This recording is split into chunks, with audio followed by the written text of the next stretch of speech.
I actually got copyright hit on Facebook with this music, and all I had to do was tell them, I have explicit permission from Stillface to do this. I can send you the email, and they didn't even there was no review process or anything. They're just like, oh yeah, you're good. Jam out.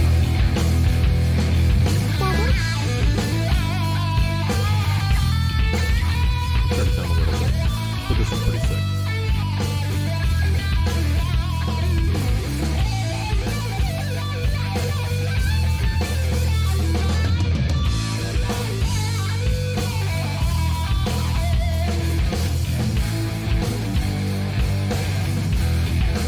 See if this works. Got that audio still.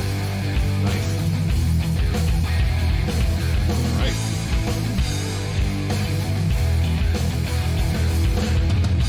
Wow, look at that. Facebook has closed captioning live.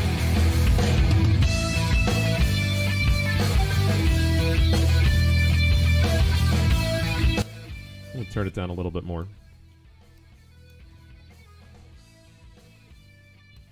Actually, you know what?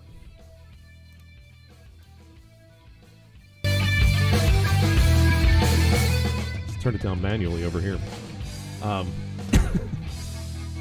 Yeah, it's pretty awesome music, actually. I really enjoy it. That is Stillface, just so you know. And on the start screen, it says, used with explicit permission. Because I have it. Hello, and everybody, welcome to Right Now For Now, Life Coach Coast to Coast. This is Eric Allen, the Life Coach. You are obviously in between two coasts. So today we are not having a guest because it is a Tuesday. It is more of a Life Coaching Tuesday. We are going to be going over some, psychology stuff. We're going to go over some things about recency, primacy, trauma triggers, and anchoring. And we'll take questions, talk to you guys about what is going on in your lives, see what it is that I can meddle with in your affairs, so to speak. But please don't tell me about your affairs. I'm waiting a little bit until some people start filing in, and we're going to do, I'll show you the preview, something that we used to do all the time. We're going to have the mug of the day, and we're going to do potentially a double sip. I just brewed this coffee and then brought it over here. I still don't have the coffee cam. I apologize in advance for not having coffee cam. I'm figuring out a way to do it wirelessly using my phone. I have a way to do that through OBS. But if not, I'm going to have to get a very long USB cord and try to have coffee cam. So that way you guys can see me grind it.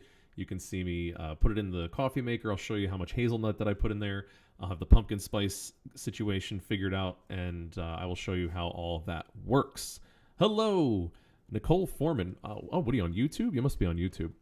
Because it doesn't show up as Miss Nick. I'm looking at that on the multi-stream, which is working very well. So we have a lot of things, pretty confident today. We have a lot of things going on this week that we're not working out next week. I may even get up and do some dry erase board work. We'll see. I don't have the microphone or anything set up for it, so it would still be a little bit quiet. But I still have to figure out getting that microphone worked out. But how are you guys? How is everybody doing? How is your Tuesday? How's the week been going? I'm very excited to be back for another week. We are consistently streaming now 3 days a week, starting at 8 p.m. Eastern Standard Time, the only standard time. And that is on Tuesdays, Wednesdays, and Thursdays. You can find us on Facebook. We are at my channel right now, but I will be starting to post that on the Facebook page, Holistic Life Consultants. We are on YouTube, The Life Coach.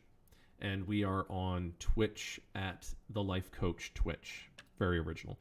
It's kind of like how everything was named in Europe. The Black Sea. Why? Well, because it's black. And why do we call this the Great Wall? Well, it's a big wall. So it's kind of like that. So we try to keep it pretty simple over here. But how are you doing? Please feel free during this entire stream, as always, send me questions. Send me things that you're interested in learning about. Interesting tidbits of information. I'm trying to keep this away from being a current event stream. It's way too easy to make a current event stream, so I'm trying not to do that. If there is a topic you'd like me to discuss, I'm happy to do that. I will look into articles, but the point that I made last week, and you can go back and look at last week's stream, is that, I think that current events are kind of designed at this point just to distract you from your own life. So that's kind of my, I don't know. It's my belief on all that. I'd rather go over things that are more interesting and useful for you, but if that's not the way that people want it to go, it is what it is. As always, you can always become a member. Support the channel. Go to holisticlifeconsultants.com and you can sign up to become a member for as little as $25 a week. We have more information, more streams, more content, and more ways for you to improve your life. And it's a growing community and we have a lot of fun. So feel free to do all that. All right, homework aside, we have enough people here. It's time for us to discuss the mug of the day, which is obviously Darth Vader's head. And it's the Darth Vader at the end of Return of the Jedi because the top part's been taken off and you can see Anakin again. And we are going to have our coffee together. I'm not going to call it the simultaneous sip because that's just, that's stealing. But here we go. Hopefully you have some water, maybe some decaf. I'm going to be getting some decaf, but maybe some decaf, some tea, whatever it is that you have. Cheers to you guys. Thanks for being here on an 8 p.m. and hanging out with us here on the YouTube or Facebook or whatever you're hanging out with me on.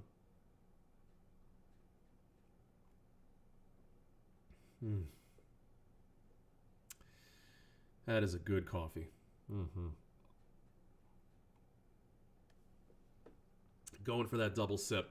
Oh, that's fantastic. I love fresh brewed coffee, which is kind of selfishly why I'm doing the coffee cam. Do we still have that? Do we have this? We have the coffee break. We have the jar. Man, do we have that double sip? I think I only have that on YouTube videos. All right, so whatever. I'll bring that back into the mix on some of the things that I produce videos for. So let's get into some things. Let's start talking about some things. Unless you have anything you want to address, again, feel free. No pressure. But otherwise, I'm going to move over to the overlay. Ooh, and I got to move this.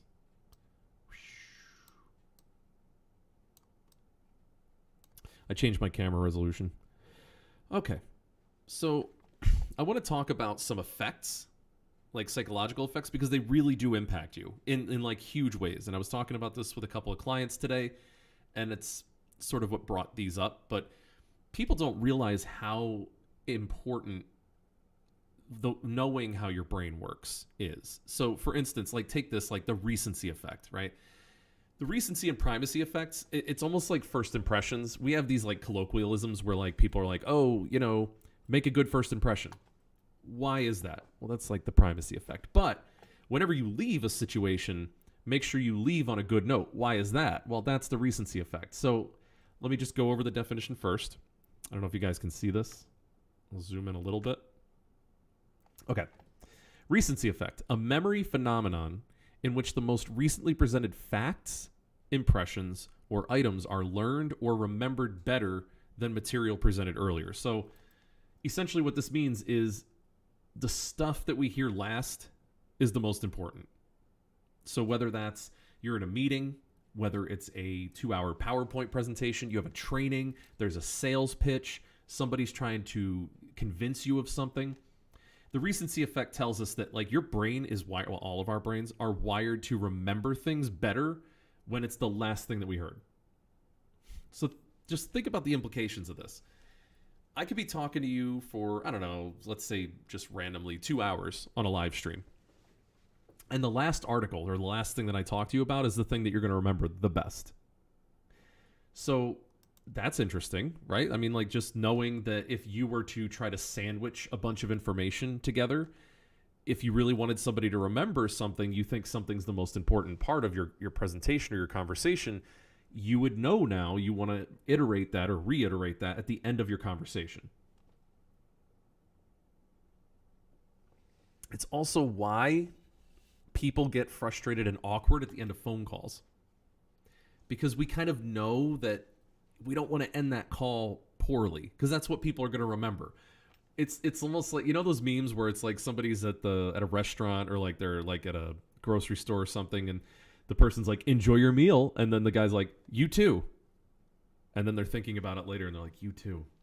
And they can't sleep at night because they're like, you too. Because we know just kind of instinctively that that's a bad look. You know, like it's not where we want to be. But it really is because of this recency effect. So planning, it's okay. I mean, you can be a little awkward, but planning your conversations, beginnings and ends, is much more important than like even any of the middle of that conversation. You can even kind of recover from having a bad presentation. Like this happened to me in debate all the time. So I did speech and debate for 5 years in high school. I wasn't in high school for 5 years, but it was like basically like 8th grade until. Shut up. So I was in speech and debate, and we had to have these. I mean, especially in the beginning, these conversations or these presentations, these speeches. Usually they were pretty bad. You know, like in 8th grade, not good, really bad. It's really, really awkward and bad information.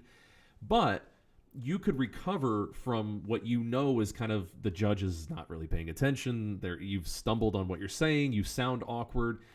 There's a lot of things you can recover from by ending well. It's why having a good conclusion to your paper is really important.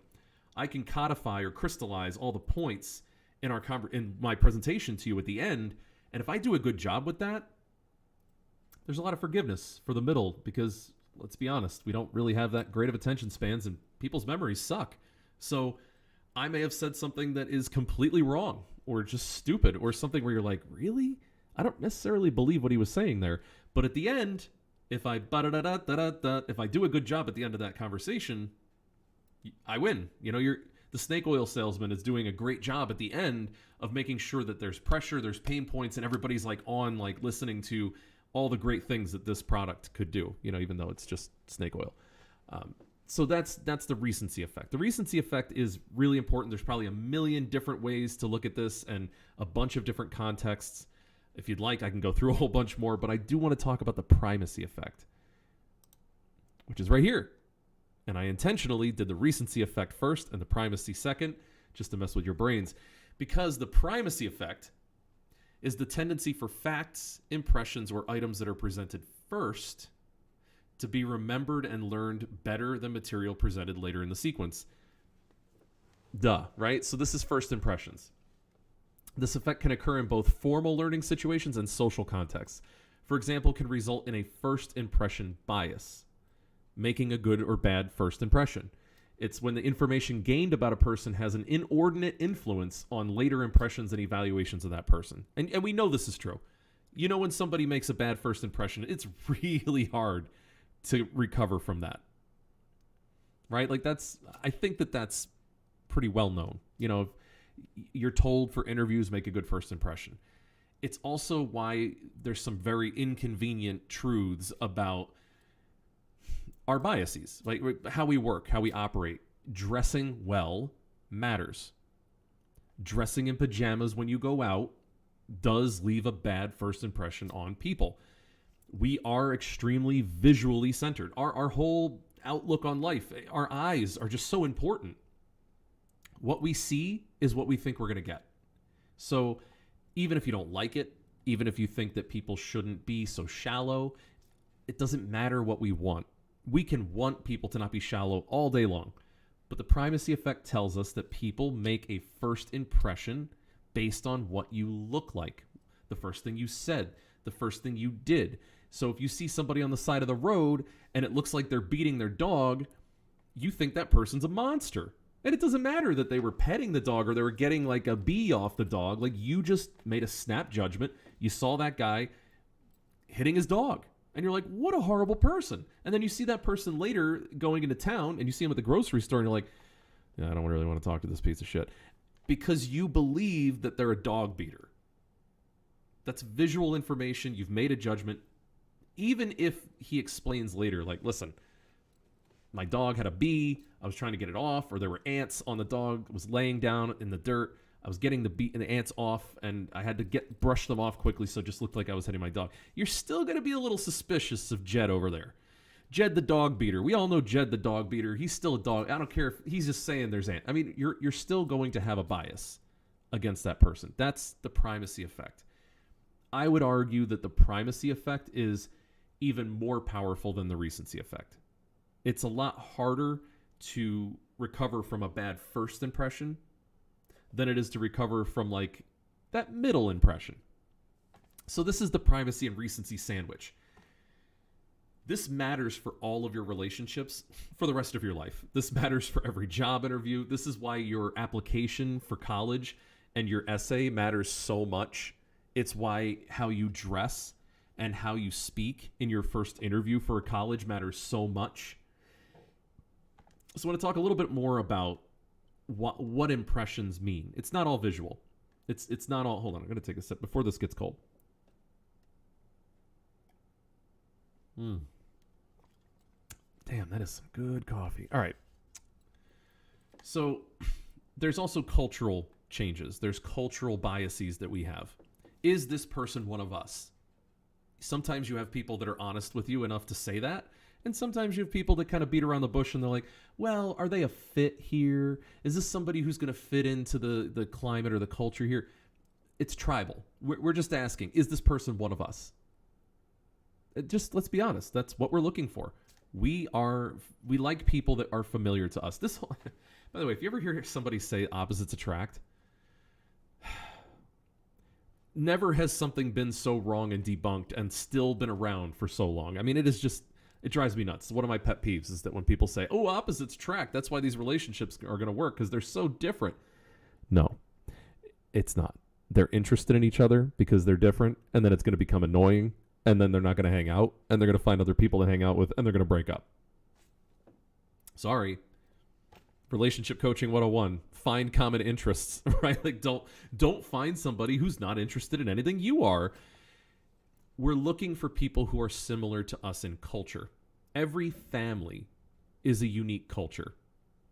So when you go to a friend's house when you're little and you go spend the night with your friend and you find out that everybody in that house uses the bathroom and they don't close the door.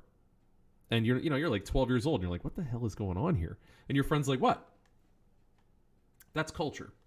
They don't think about it. They don't care. It's not a thing for them. But for you, you're very private. Everybody does everything very privately. You close doors and you're very modest. It seems like really offensive to you. It's like bizarre. That's culture. Culture is not just a whole society. It's not just a town. It's not just the South. Every individual family is a culture. Culture involves language. So it involves slang and also isms. So I lived in Scranton, Pennsylvania for a long time. Yes, that's Scranton, Pennsylvania. I'm going to get that out of the way right now because I know people are going to comment, hey, that's where the office is. I know. It's okay.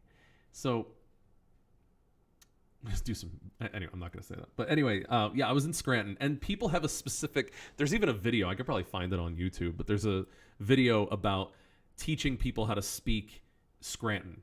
And so there's people saying down the line. Like that's like a thing that people say that grew up there, the townies of that area. It's like, oh yeah, we went down the line and we went to the sheets over there.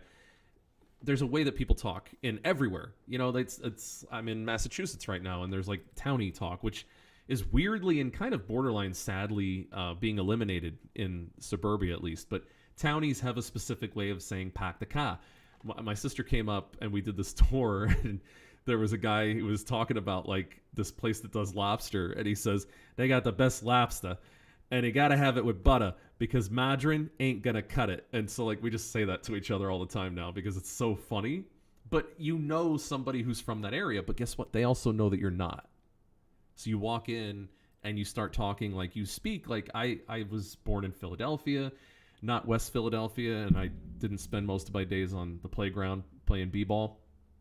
But I was born in Philly, and when I moved up to the country, I had an accent. I had a Philly accent. So I had like a way of saying home and water and radiator, and like there's just things that I didn't think about because I was in kindergarten when I met a bunch of kids that were local to the area, and they just immediately recognized that I was weird. They're like, man, you speak really weird, because I did to them. To me, I didn't really notice anything. And obviously I noticed that people talked a little bit differently, but that's culture. That's tribe. It's easy to spot somebody who's different and outside. And immediately that puts walls up. It makes people not trust you as much. It makes people maybe think you're a little funny. And again, this impacts everything in your life. And it's stuff that you don't even think about. Like, you don't think about how your accent or lack thereof might close some doors for you for networking. It might not get you into the college you want to go to. It's not just about wearing the hoodie of the school that you want to go to. It's not just about like knowing the tagline or the mission statement for the business you want to work for. They all have a language. Find some videos, find some things that like it has a corporate officer talking, or like a YouTube channel where they describe some of their products and services. A training video, if you could find that, that's fantastic. Talk to some people that have worked there and listen to the words and the phrases that they use. I find that corporate lingo and abbreviations are hilarious. And in the mental health world, there's all kinds of, we used to talk about the ABCs of mental health, because even where I worked, the program was BHRS. We had BSCs, MTs, and TSSs.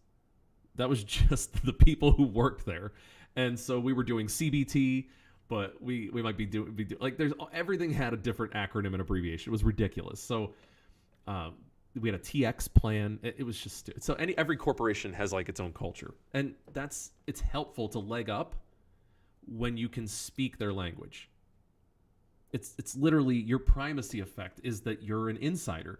You fit in. You're one of the people in the tribe. You're one of the people in the culture. They're based like it's like one of us. Like they're gonna see you as more likely to fit in. That's good for you. When you join a group, sometimes like a networking group or a friend group, or like, you know, like if you go on to some of these things like Foursquare and you're trying to meet people, it's pretty good idea in the beginning not to speak as much and listen. What you're listening for is turns of phrase, slang.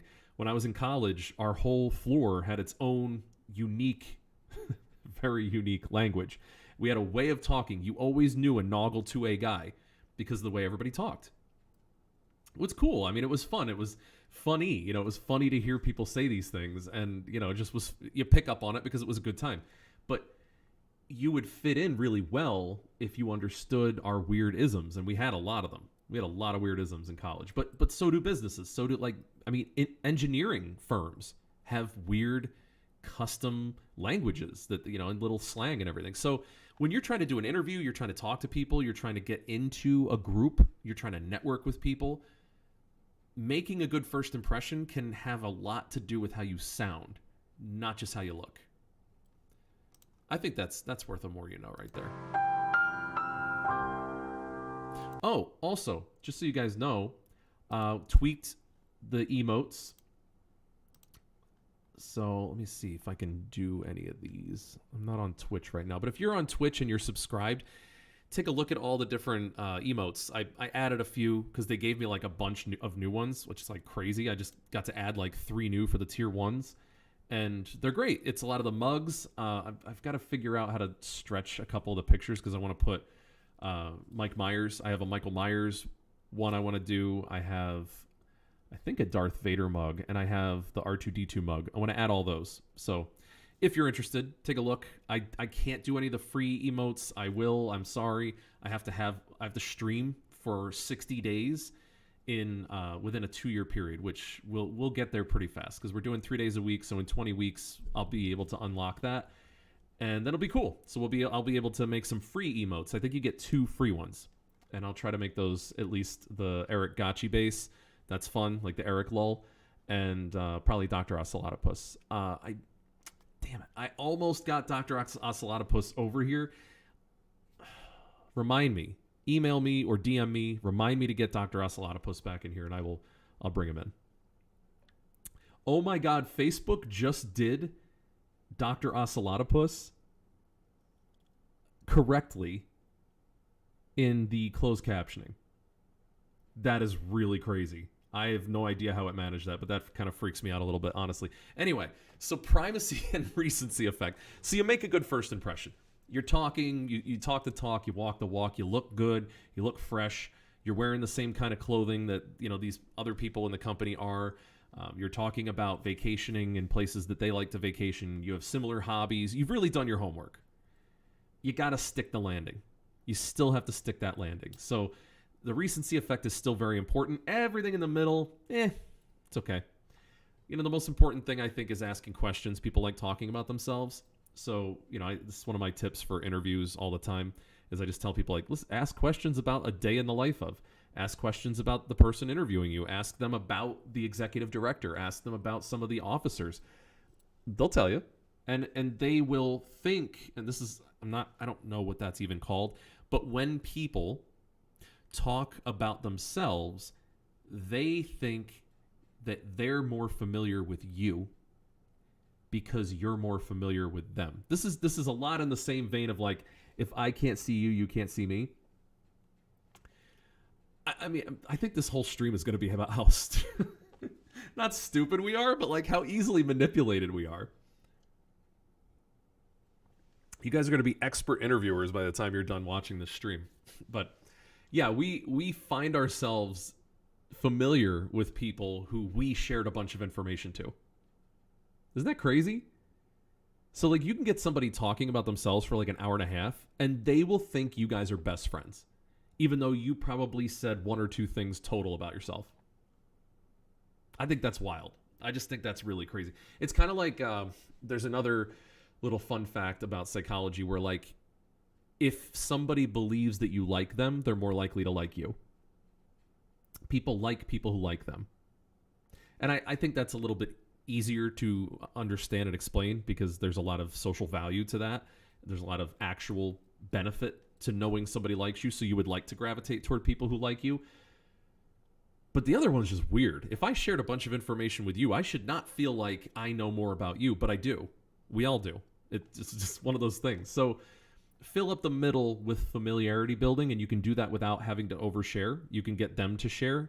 And when you get people to talk about themselves more, it helps you to cling on to their culture. So it'll help you to kind of stick the landing better. So the whole time you're talking to them and you're listening to them talk about vacations and interests and how the work day works and when they take lunch, if they take lunch, the colors of the company, all that stuff. You should be fashioning in your head simultaneously to listening to them talk. You should be fashioning in your head what the end of this, what's your end game in this conversation? What's the impression you'd like to leave them with? And you could be building that while you're just listening to them talk. It's very simple. I mean, you could walk out of every interview with them thinking, wow, I really like that person. I feel like we really got to know each other really well. And man, they left a really good first and last impression. I didn't even mean for this stream to be about interviews. I mean, this is true about relationships. This is true about meeting your significant other's parents or family members or best friend. This is true about sales. This is true about your business. It always works in all these categories. This is like a life hack. Like, I guess that's what this is more of. This is like a human being hack. If you can leave a good first and last impression and you can make them believe you like them and make them believe that you guys know a lot about each other by asking them a bunch of questions, you can pretty much get along with most people. I mean, that's a recipe for success socially, honestly, for networking and everything else. It really isn't, it's not rocket science, but it is psychology. And this is one of the reasons why I think psychology is so cool. I really do. I mean, this is kind of me nerding out on psych stuff, but you're kind of here for the ride. So I guess you think it's kind of cool too. Or at least you're trying to tell me that in chat and I'm not seeing it. I have multi-stream up, but I know YouTube chat works, so feel free to type in YouTube, The Life Coach. I'm live streaming right now. And I have Facebook's chat up, but I don't know if it works because I just don't know if Facebook works in general. So feel free to let me know if you're not interested in that. But I am, and that's why we're talking about it. So recency and primacy are important for figuring other people out and getting yourself a leg up. Another thing that I kind of just wanted to talk about, this is, by the way, completely shifting gears. We'll make it relevant. Trust me, we'll figure it out. We'll make it relevant. But for now, just so you know, I'm totally shifting gears and I'm going to talk about trauma. I was discussing trauma twice today, 2 different clients, so this is what you get.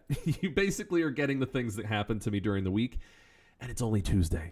So how to identify and overcome trauma triggers? I thought this was useful for people to know because I think as a certified trauma-informed family therapist, one of the things that I come across all the time is people's lack of knowledge of their own trauma and certainly our ignorance in general as a population to other people's trauma. So like, for the most part, I think, it's my theory, I can't back this up with any solid facts, but my theory is, for the most part, when people freak out when you say something or do something that you think is sort of innocuous, or maybe you thought was like a little bit of a nudge, but they really kind of went overboard with their response, most of the time I think it's probably you're triggering a trauma response.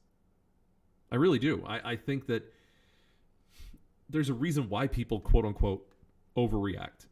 So let's talk about that. First, what is a trigger? And I wanted to talk about this because I hate how overused the term trigger is, because we way overuse what trauma is. You know, people say they're traumatized all the time from like work and like going to the grocery store. And like, I'm sorry, you're not traumatized. You're an idiot. I'm talking about real trauma, like something that you couldn't get away from. Anyway, let's go into the article. I want to talk about it. I'll let them explain the difference. So the word triggered has become popular to describe anything that causes emotional discomfort. But for people who have experienced trauma, triggers can be terrifying, all-consuming, and can seemingly come out of nowhere. I think that's kind of the point that I wanted to make. It's not that it's okay if you say these little colloquialisms like, oh, I was traumatized, but trauma's serious. And people who have trauma can't necessarily control their responses to it. So I just kind of want to, I'm not saying to be more careful because everybody's a unique and delicate snowflake. That's not what I'm saying. I'm saying all of the people who overuse trauma and then they ignore the fact that maybe somebody could be understood better through the lens of trauma. I'm just saying that, you know, maybe you are being fragile about people overreacting to things that you say and do. I think both things can be true. So trauma triggers can be anything that reminds you of a past trauma. It can include a smell. Actually, yeah, let's talk about smell. Usually, smell does invoke memory. I just want to throw that out there. It does, because your olfactory bulb, which is the place where smell goes to die, I guess, or live, in your brain, is right next to the memory center of the brain, like where memories are formed and recall. So it's just right there. It makes those connections a lot easier than, say, your sight or your sound, because those are in the back of your brain for sight, and they're on the side of your brain for sound, for auditory and language. The Broca's and the Wernicke Center, those are further away than like the olfactory bulbs, like right there. Your smell center and processing is right there. So that's why when you smell things, it reminds you of things a lot easier. Like you can smell a certain pastry and it reminds you of your grandmother when she used to make that for you. And it's like, and it just invokes that nice memory. It's a lot easier because smell is easier to associate with memory than anything else. And I'm just saying, I'm sure some of you know that, but not everybody. So there you go. Now everybody does. So trauma can be a smell, a song, a sound, a piece of clothing. It can be like, for some people, it could be like a beard. It could be the way somebody looks, a facial feature, and tattoos can also be triggers. And they're unique to the individual. And I want to focus in on kind of the sound and the sights, because when you have a type of person, or you have a person that does something to you that is traumatic, whether that's abuse, when you're a kid, it might be getting screamed at, it might be almost getting hit by a car on your bike, it could be assault in a relationship by somebody. What you see and what you hear are really easily like flashed into your brain. It's like a flashbulb memory. So like, let's say somebody has a specific type of haircut and they have a certain tattoo and they're the person that has hurt you. Now you go to a random bar or you go out and you see somebody who looks, it's not the same person, but they rhyme with the person who's attacked you. That's trauma, a trigger, because it's like, wow, that rhymes with something. So your body, it's not just your brain, your body goes into full-blown like fight or flight. So trauma is known to have long-lasting and repetitive effects on the minds, and then they talk about some things you can do about it, which is okay. We're going to talk about that because I'm big. Again, I said this last week, a couple things.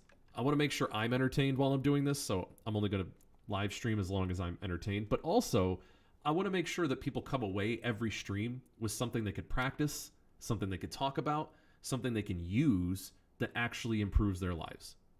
And I'm sure over the next 6 to 12 months, there's going to be things that I repeat, but that's okay because not everybody's here every day, and there's going to be new people that are jumping on. So bear with me if there's something that I said, 2 weeks ago or whatever, but I do want it to be useful. I want you guys to actually walk away from here and be like, I listened to this guy. Maybe you're just listening to this, you're making dinner or you're hanging out or you're just like, you're chilling on your back porch. All of those things sound wonderful, by the way. I hope that you got to sip a little something with me while I'm drinking my coffee. But I want you to have something where you're listening and you're like, I want to practice that. I'm going to try that. Or like you walk away from the stream and you're talking to somebody who wasn't listening because you're in your headphones. And like later on, you're like, hey, do you know that like triggers are more like often with scents than like sounds? And just, just conversation starters. That's what I'm hoping to give people every stream. So we will talk about ways to combat your trauma. Oh, another thing that you need to know, I guess, there are degrees of trauma and everybody has been traumatized. Like if you've ever touched something that was red hot and burned yourself, that's trauma. So when you see something that's red and looks hot, you don't touch it. That's because you've been properly traumatized. There are benefits to trauma. There's all kinds of weird stuff when it relates to trauma. I could literally talk for days and days about trauma, but just so you know, you can be traumatized and not have like a PTSD. PTSD is, this is another thing people screw up all the time. People think that because you've been traumatized, you have post-traumatic stress disorder. Those are two different issues. One is a disorder. One is the fact that you've been traumatized. We've all been traumatized, but when trauma overtakes your whole life and makes it like impossible to function, that's PTSD. So don't go around telling people that you've had PTSD when really you've just been traumatized.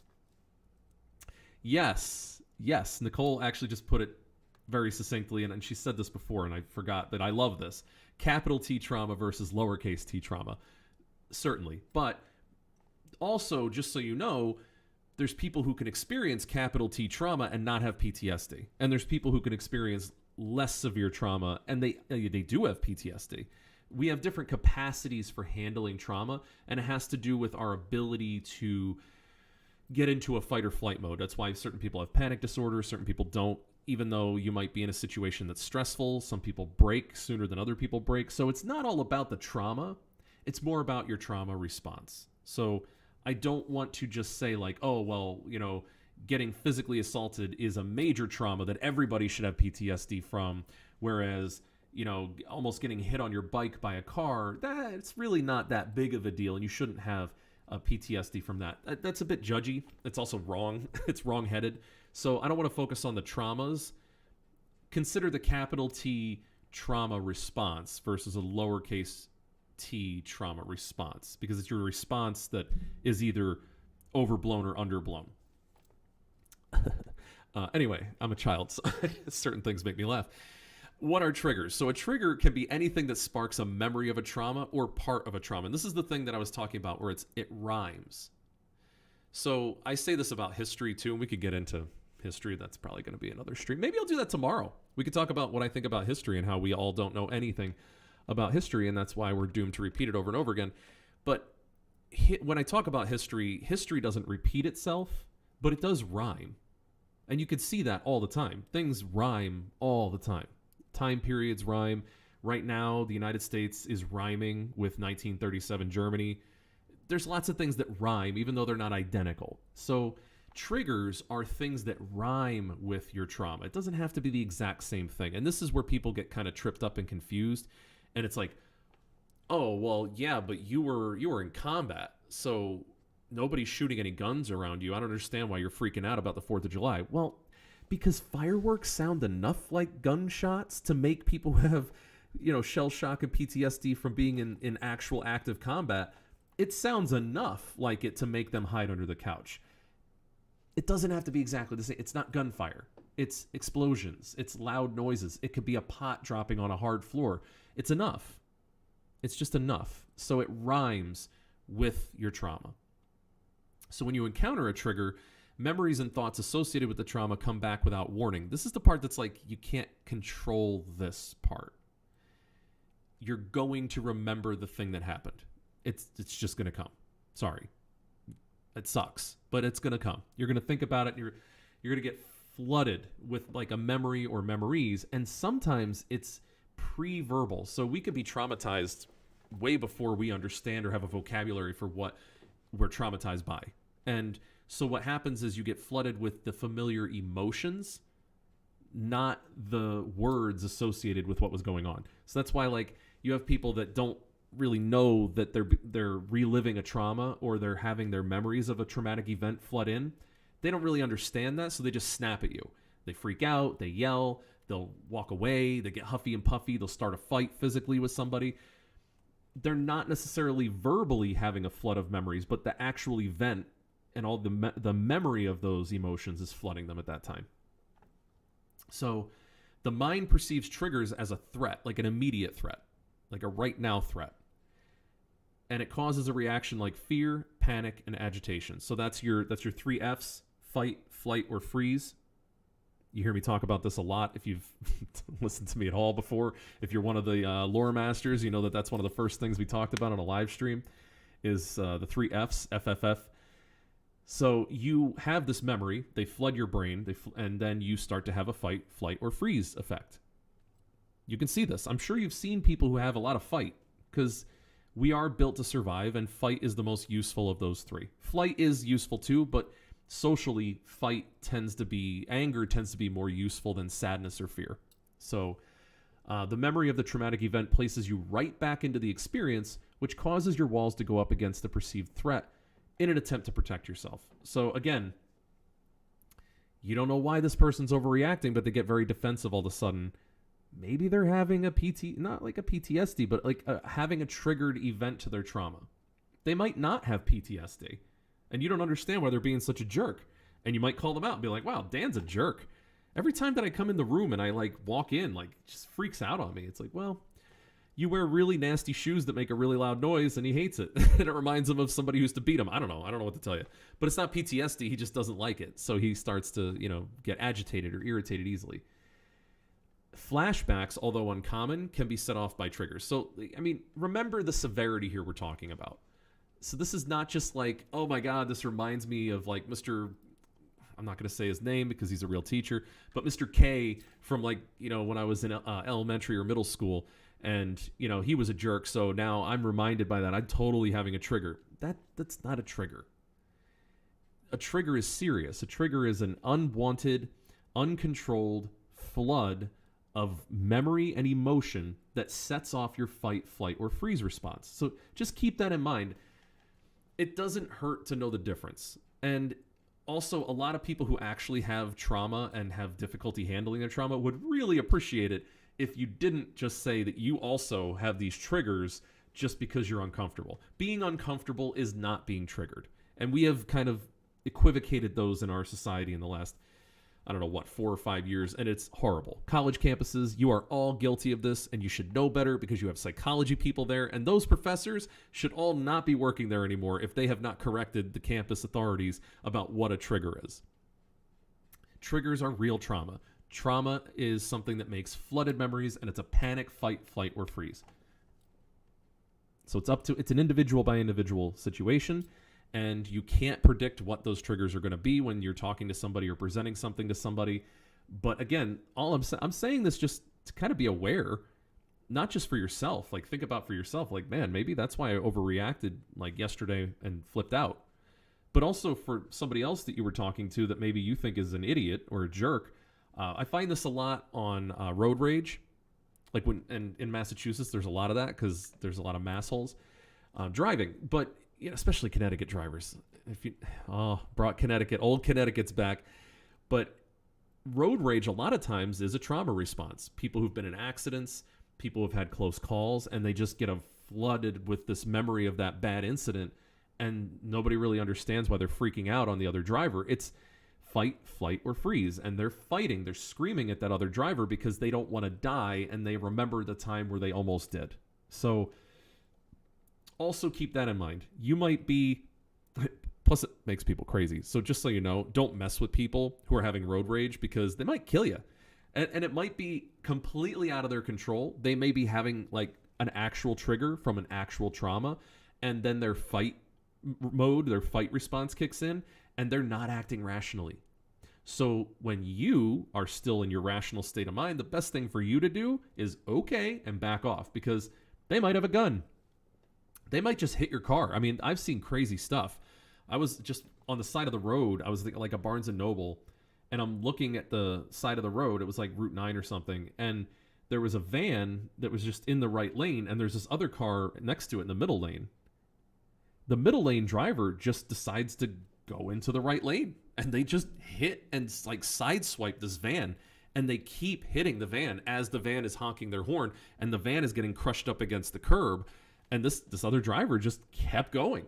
And they didn't stop. They looked like they were going to stop, and then they sped away and took a right, and they disappeared. And the van was so messed up, like they couldn't even keep going because their bumper and everything else was like on the road in front of them. That was insane. It was just like a random Tuesday. So you don't know. I mean, maybe they had an altercation at the light because they definitely were next to each other and they were stopped for a while. And then this guy just decides, time to sideswipe your car off. Be careful with people who have trauma because they're not acting rationally. That's all I'm saying. And they can have flashbacks. That's pretty serious. So how we respond when triggered depends on the person and can range in severity. I already said that. After encountering a trigger, it can take some time for your nervous system to recover and return to baseline. Think again, road rage. It's going to take a little bit. There's a whole peak, and then there has to be a refractory period when their nervous system starts to calm down, the adrenaline starts to go down, the endorphins stop kicking in, and they start to get more rationally minded. That takes time. You know, they might have to drink some water, sit down for a minute. So it takes a while. And it's partly because trauma reduces your window of tolerance, which is an emotional zone in which you feel grounded, balanced, and calm. So you're dealing with somebody who is off kilter, off balance. Again, not a great idea to mess with people like that. A smaller window of tolerance means stressors are more likely to cause greater emotional upset. So again, somebody might get more pissed off at you easier because they're in that trauma response mode. They have that window of tolerance has been removed. And now they're just going to get easily irritated. They're just going to be annoyed and angry, and maybe they walk away easier. Trying to have a conversation in a relationship with somebody when you've just triggered their trauma response, good luck. I'm telling you right now, this is why sometimes in conversations, it pays to walk away and come back later and discuss. People aren't just defensive sometimes, they're traumatized. They're triggered. Literally triggered. So you're like, what's your problem? Why can't you just talk like a normal person? And they're literally in this window where they can't, and everything you say is just like putting them further and further over the edge, and they're pissed. So maybe you should walk away. You know, just saying. So experiencing triggers is a defining feature of PTSD. Triggers are often key events in which PTSD symptoms arise or are noticed. But again, remember, it has to rise to be PTSD. It has to rise to the level where it is interfering with your life. Like, you legitimately can't get through life. Like, it's interfering with work. It's interfering with your relationships to the point where you're not able to function properly. That's what makes any disorder a disorder. So how to deal with them? What do we do? So you've recognized your trauma. You've recognized trauma in other people. Now what? How do we help you, and how do you help others? It takes time. It takes therapy. I will tell you that. I've worked with people as a therapist for trauma since 2005. And there's people that it doesn't take super long, and there's people where it takes years. And it just depends on the individual and how they're doing the work. But it may feel like the easiest way to overcome it is to avoid it and pretend it isn't happening. I have this happen a lot with people. It's best to spot them, though, and triggers and how to manage them instead of avoiding them. So the problem with triggers is once they trigger, you don't have control. So avoidance is not a great idea unless it's something that is very, very, very specific and you know you will never have to deal with for the rest of your life. In which case, congrats. You know, just why would you continue to try to drudge up bad things if you can actually avoid it for the rest of your life? And this does happen. It's up to you. Think about it. But chances are you're not going to be able to permanently avoid your triggers.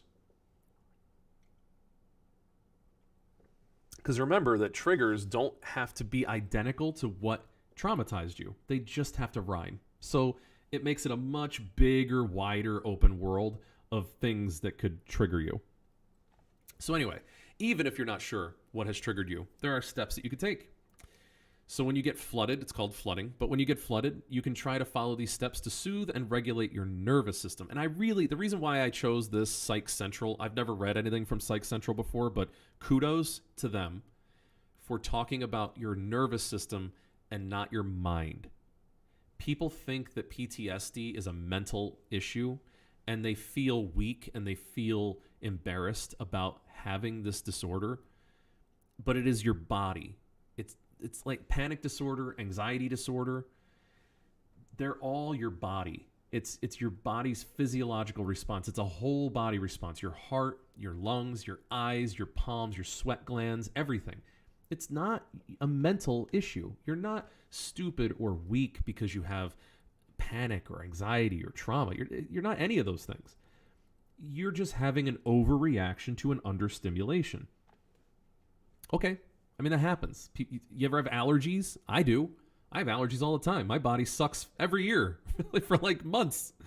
It's always dust or pollen or mold or whatever. The leaves at the end of oh God, I can't.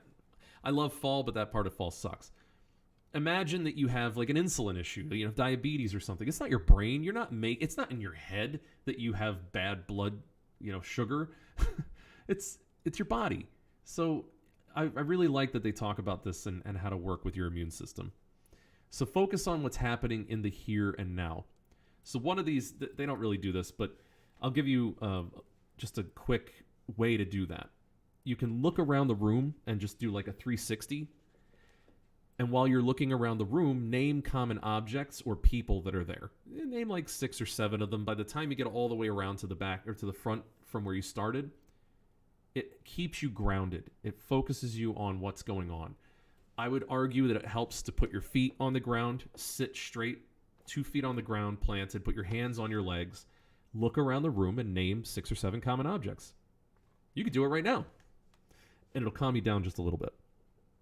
And the reason why it calms you down is because in your back of your brain, in your hindbrain, your lizard brain, you're casing the joint and you're realizing that there's no danger. That helps. Yes, that is true. You can't control it, but you want to. That's a good comment. You can't always control your anxiety and your responses. And certainly what we're going over right now is not the tried and true silver bullet that's going to eliminate your anxiety or your panic or your trauma response. And nothing here is going to fix that all at once, and everybody else is figuring it out and you're the only one that isn't. It's not like that. I want to put a disclaimer there right now, because nothing in mental health is a silver bullet. There's tons of tools. I have a whole tool shed of tools for every individual type of mental health issue that you could come across, but they're just tools. It takes time and effort with those tools consistently to really change how you feel long term. So this is not, don't feel like a failure if you did this and it didn't work, quote unquote, work right away. I hate when people say that. I give people something to try and they try it and they're like, oh, it didn't work. I tried it. Well, how many times did you try it? Well, like 3. Okay. Well, how about 300? And then come back and tell me it didn't work. It really does work like that. It do be like that.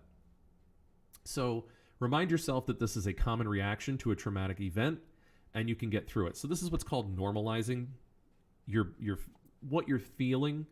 If you are academically aware of it and what it is a lot easier to self-soothe and calm yourself down to recognize that this is normal. A lot of times people freak out because they feel something and they don't know what's wrong. Right? You ever have that when you have like a weird pain in your stomach, or you have this like crazy headache, or like there's a spot and you don't know what that spot came from until you turn out it was jelly and you thought that it was some kind of weird skin tag. We freak out when we don't know what it is that's wrong with us. So understanding yourself and your body better is definitely going to help you to calm down faster. So if you didn't know that you were having a trauma response to things and you're triggered, it very well could be that you're freaking out more because you didn't know that. Now that you're kind of aware of that, the more you know, maybe it'll be easier to calm yourself down. Maybe a little bit of this and a little bit of that. You could be a little calm down, a little bit of... So perform breathing exercises to calm your mind. I don't know if you know about breathing exercises. There's counting backwards from 10. There's counting backwards by 2s from 20. You can count forward in 3s. Like, make it a little difficult. The more complicated you make it for yourself, the more your mind is going to fixate on that, and the better that is for you.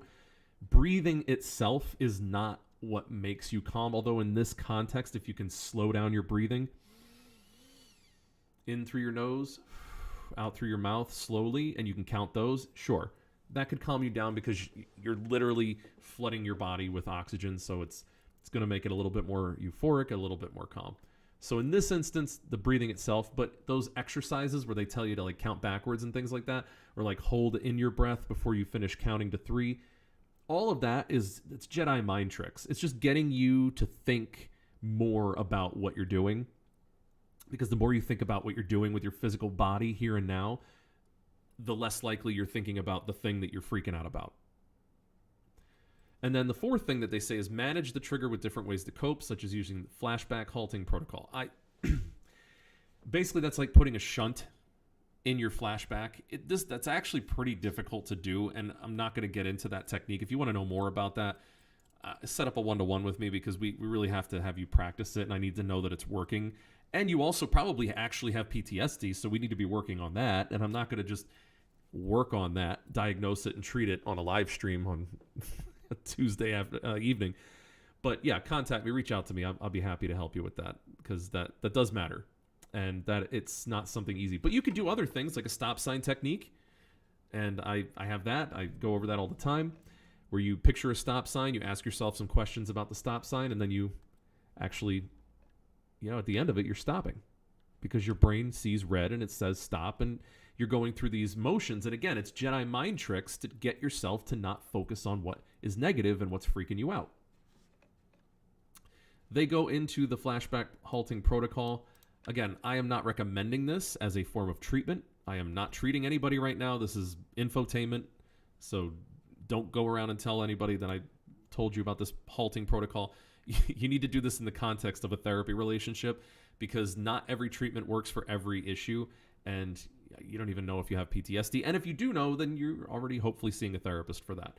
But if you're not, let me know. Like I said, I can take a couple more clients right now, but I'd be happy to help you one-to-one. So we already went over sounds and sights for triggers, smells, colognes, and things like that. Situations. So this is another cool one. So situations. Sometimes we find ourselves in certain situations that trigger traumatic memory.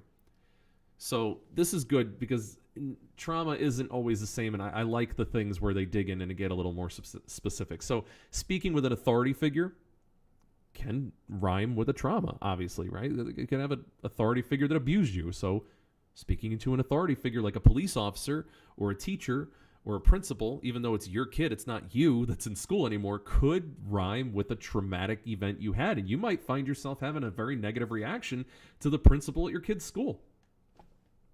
Driving in a car, obviously we talked about road rage.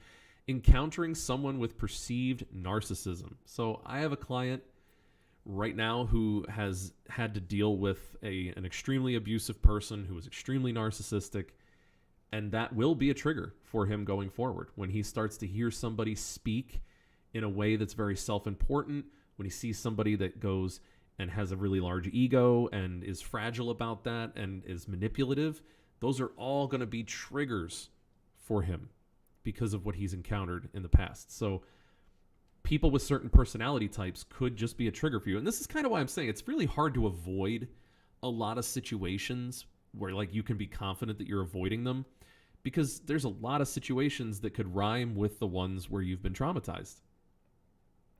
Experiencing a violation of your boundaries. This happens all the time. And I don't do things about gender usually, but like this happens to women a lot because there's just a lot of expectation, I think, that you can kind of get in people's space. And for guys, like, again, I'm very generalizing here, but a lot of guys really don't care if somebody's like close to them because like whatever. But that can be a big thing. And somebody might be freaking out because you're just like standing close to them and they're like, ew, you're breathing on me. And you're like, I'm not doing anything to you.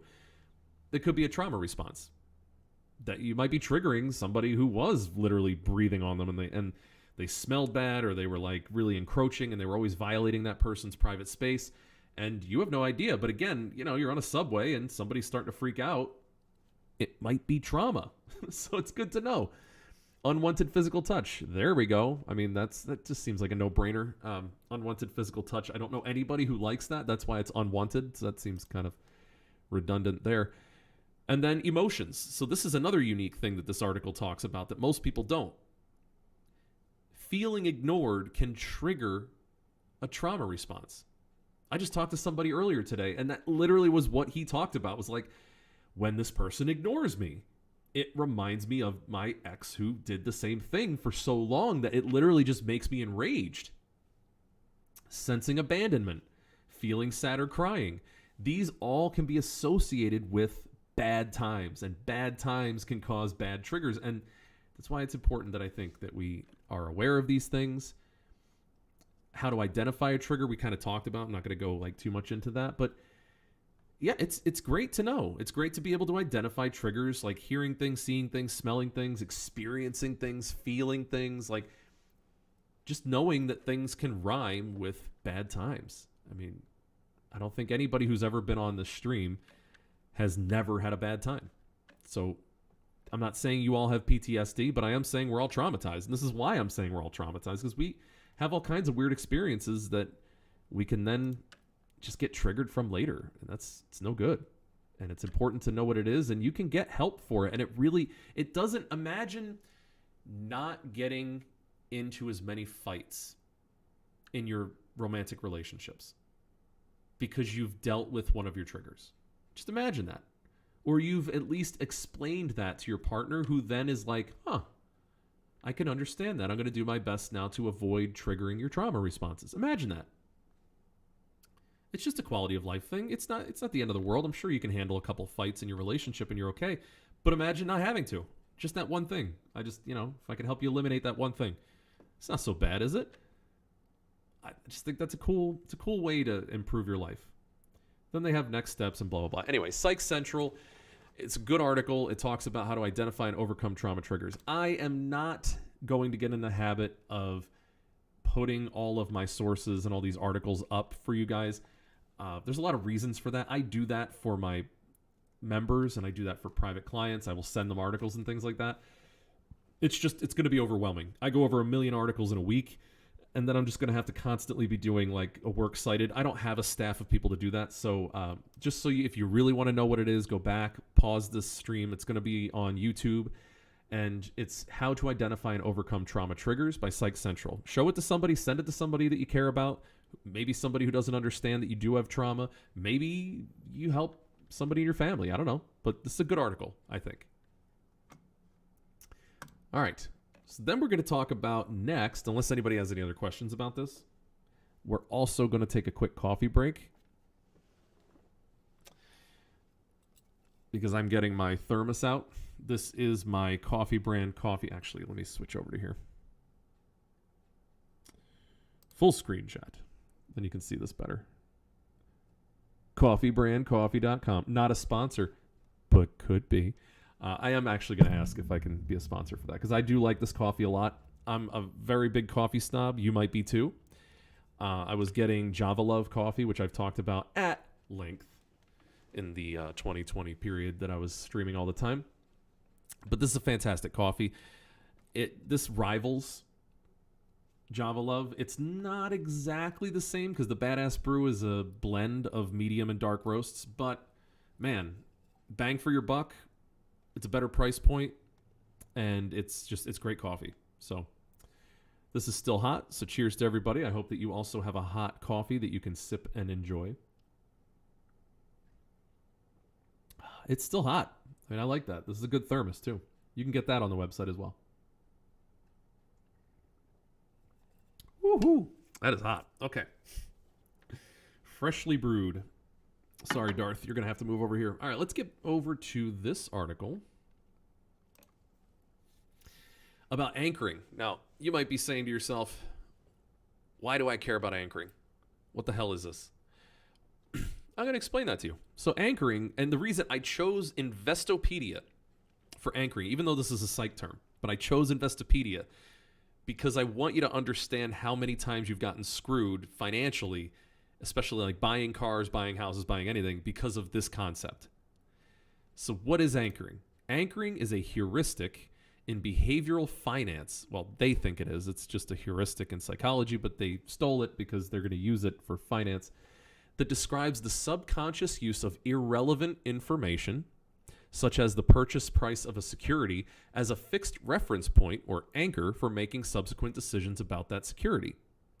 Thus, people are more likely to estimate the value of the same item higher if the suggested sticker price is $100 than if it was $50.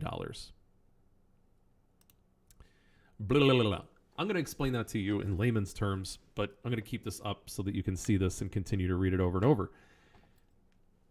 Basically, we have some completely made up number for the value of something, and we use that to either overvalue or undervalue something.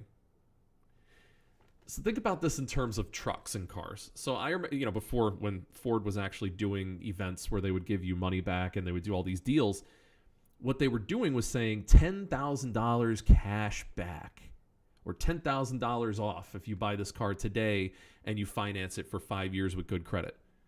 Well, what are they really doing? They're giving that deal to everyone, right? You're not special, but what they're doing is they're setting the price of their truck $10,000 higher than it needs to be, and then they're telling you you're getting $10,000 off.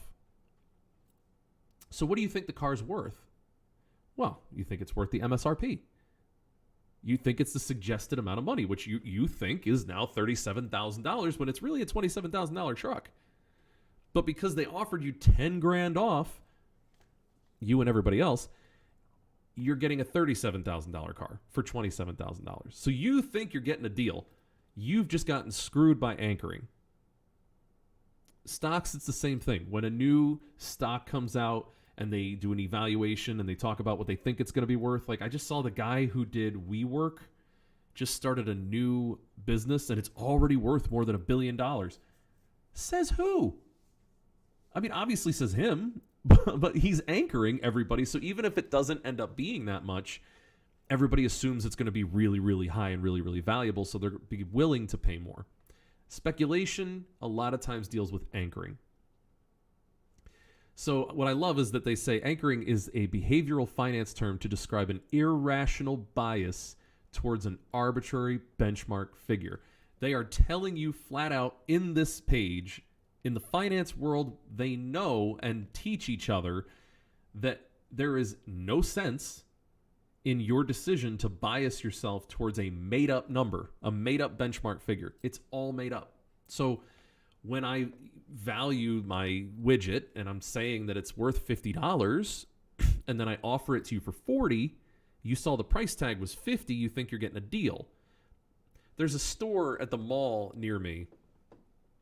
It opened up on its opening day. This is okay, so we'll go to kind of story time over here because this is kind of funny. So I go to this mall, the store, and it's the first day that it's ever open, and it has all of these sales. Literally, the first day. Sales on Oriental rugs, sales on belts, sales on cologne, sales on towels, sales on fur coats. 75% off. Look at the markdown. I was there the first friggin' day it was open. How is it on sale? Like, this entire store might as well have been called anchoring because all they did was jack the prices up on the price tag 75%, and then they told you it was 75% off that crazy number that they made up, and they're selling it to you for a normal price. There were literally zero deals, and you know there were zero deals because it was the first day they were open. So you're getting this rug, and it was $12,000, but now it's only $3,500. It's a $3,500 rug. Like it's so annoying. I was so annoyed walking through this entire store that I was like, I'm not buying anything from here. I just, it's amusing, and I've walked around because they have weird stuff, but oh my God, that it's just so blatant because I was there from the beginning. But imagine somebody in a year, the store's been open forever, and now they see 75% off. They're like, oh wow, man, that used to be $2,500. Now it's only like a couple $100. This is a steal. You just got screwed by anchoring. So that's what I mean. Anchoring is really, it's an important thing to understand because, like this Investopedia says, it's a cognitive bias in which the use of an arbitrary benchmark, like a purchase price or sticker price, carries a disproportionately high weight in one's decision-making process. The concept is part of the field of behavioral finance, which studies how emotions and other extraneous factors influence economic choices. In other words, we make all kinds of choices with our hard-earned money that are completely based on our emotions and being emotionally manipulated. It's intentional. This field of psychology has been around for like almost 100 years. These people know what they're doing. They hire firms who know what they're doing. Everything in advertising, even this live stream. Imagine that when you came onto this live stream, it said there were 1,500 people watching right now. You would be more enticed to stick around. What is everybody here for? What's this about? Because you're anchored that, man, a lot of people are on the stream. So then when I told you, like, wow, we only had 700 people watching yesterday, it would make you think, like, wow, you guys are really down. When in reality, if we had like 5 people and then we had 700 people, it's like, wow, this is really up. We compare everything in our brains. We're always comparing things. This also, anchoring is how we measure whether or not other people are rich, whether or not other people are poor, whether or not we respect somebody and are jealous of what they have. It's always comparative. So we're always doing an upward or downward comparison to ourselves. It's how we view progress. So like, you might be making $10,000 more a year than you were last year, so you think this is great. But somebody who's been making $250,000 a year looks at your salary and says, I would never take that salary. That's a huge problem if I were to go down to that. Your expectations also help create what happens with you. Your expectations have a lot to do with your negotiating skills. So we know for a fact that women are worse at negotiating salaries than men, for instance. A lot of that has to do with anchoring, where men believe their value is really high. So they start with a really high number, and then companies are like, yeah, we could do 20 grand less than that. Whereas, a woman might come in and just be like, well, I'm just going to take what the job offers. Well, they're going to offer you the least amount they possibly can to get you in. So they might start with like 40,000 less than what you might want. And then you can get them up to 20,000 more because you've anchored yourself so low. Now the company is thinking, well, 20,000 more than you're asking for is a lot. Instead of, man, 20,000 less than you're asking for. I don't know if you're going to take it, but we're going to offer it. So there's limits to that because obviously, you can't have $50,000 gap between what they want to offer and what you want. But anchoring matters. Anchoring has a lot to do with what you make. It has a lot to do with what you pay. So be on the lookout. This happens in farmers markets all the time. This happens in flea markets all the time. It happens on eBay all the time. It happens everywhere. You'll see a certain number there, and that's what you're going to base your negotiation off of. I would argue stop. Do a price match. There's barcode searches you can do on your phone. Look up what other people are selling that thing for. Look at the value of it. Look how much maybe it costs to make it. If you look those things up, you know what the actual value of that item is, and then you can start to negotiate from a different point, which is the point of value, instead of the anchor point, which is, as we just said, a completely made-up, arbitrary bullshit number that you then are going to overestimate the value of that number and base all of your negotiations off of. Does that make sense to everybody? I just think that's helpful to know. There's a lot of ways to get swindled. There's a lot of ways to get bamboozled. I just want people to be aware so that they can, not get screwed over and maybe get a better price for things. This works in used cars all the time, by the way. Even though right now, the used car market's rough. The whole car market's rough. But all the more reason why you should not get screwed by anchoring. There's plenty of other reasons you're getting screwed on buying a car. Let's just not get screwed over on anchoring. So it talks about the anchoring bias and more about it, blah, blah, blah. How do you avoid it? Studies have shown that some factors can mitigate it, but it's difficult to avoid altogether, even when people are made aware of the bias and deliberately try to avoid it. It's so powerful. You can know that it's happening, and it's still hard to break. Telling people about anchoring and advising them to consider the opposite can reduce but not eliminate the effect of anchoring. It's like a tick. Once it burrows into you, it's very difficult to get out. So it's no joke. Like when I'm talking about anchoring and getting screwed by anchoring, this is such a powerful tool in sales and finance and money and everything in negotiating salaries. It's so powerful that you can know it's happening and still not stop it. That's what I'm saying. It's really hard. So keep it in mind. Try to look up things. Don't just take for granted that because somebody says something's worth X, that it's worth X. Do your best, because good luck. It's very hard to avoid. So, all right, this one comes from Investopedia. Like I said, it's called anchoring, so you can just look it up. You can actually type anchoring in Google and you'll find it. At least I will. Not everybody's Googles are the same. Prices and participation may vary store to store. See your retailer for details. It could be different, but you can look it up on Investopedia. They have a search function. Certainly you'll be able to find it. And that is all of the information that I was going to talk about today. So that is the more you know. Still haven't gotten any response from that lawyer yet, so I don't really care. That's fine. So anyway, do you guys have any questions? Opening it up to chat. Happy to talk about something that you guys want to talk about. That's fine with me. I'm going to play a little bit of music. And yeah, we're just going to chill out for a minute. Switch this back over to full screen. Feel free to ask me any questions about the things that we talked about, but it doesn't have to be. It could be about other things that you're just interested in talking about. It could be questions that you have about your life and the relationship stuff and parenting. I'm gonna try to keep for tomorrow, and I'll be having some more articles about that kind of stuff. But for today, in your life, the universe, and everything, let me know. Otherwise, feel free to DM me on all the platforms that we talked about before. You can send me a message on Messenger for Facebook. You can send me a message on Instagram. That is the Life Coach Insta. You can send me a DM on Twitch, the Life Coach Twitch. And you can comment in the YouTube video on the Life Coach. And if you comment, I will do my best to get back to you within 24 hours. I'm checking those as much as I can. On Thursdays, I might have to wait until Monday or Tuesday to get back to you, just because I take a break from live streaming when I'm not doing it.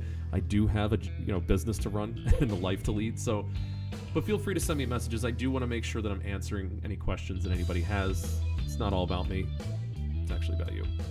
That's why you're here. And thank you. I appreciate you so much. If you are on here and you're, if you could go to YouTube and just subscribe, you'll get notifications every time that I come on. If you're on Twitch, please follow. It's free to follow. It's free to subscribe on YouTube. That really helps me. It helps with the algorithm. It helps you to be able to get those notifications and send that stuff to other people. If you thought anything in this stream was useful or helpful to somebody else, feel free to send them the info. I'll try to do clips, but you can send them the live stream. It's going to be up for recording pretty soon. And the more people that we can get on here, the more interesting it is. So I look forward to when we have a robust chat, and I'll try to do my best to keep up with it. But for now, I really appreciate everybody who's been here and been supporting me, especially on the return. I hope that we get back to at least the place that we were a couple years ago in the near future and then beyond. I'm here to stay. This is the model, so I am here 3 days a week, and you can look forward to me being on here Tuesday, Wednesday, Thursday at 8 p.m. Eastern Standard Time. I hope to see everybody who was here today tomorrow. Bring a friend. Bring an enemy, I don't care. Bring somebody. It's going to be fun. So, and the more people that we have, the more funny stuff that ensues. So, again, I appreciate this. We're starting to get things back together. I got the mug of the day back. Happy about that. I'll get Coffee Cam going, and I'll get some decaf so that I'm not drinking caffeinated beverages into the evening. All right, let's get into the solo, and then let's go to the ending screen. Thank you all again for being here. Boom. Put it on there. You guys have a great night. And I will see some of you, if not all of you,